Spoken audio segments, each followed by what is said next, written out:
गणनायकाय गणदैवताय गणाध्यक्षाय धीमहि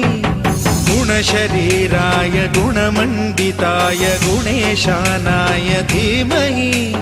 गुणातीताय गुणाधीशाय गुणप्रविष्टाय धीमहि एकदन्ताय वक्रतुण्डाय गौरीतनयाय धीमहि गजेशानाय भालचन्द्राय श्रीगणेशाय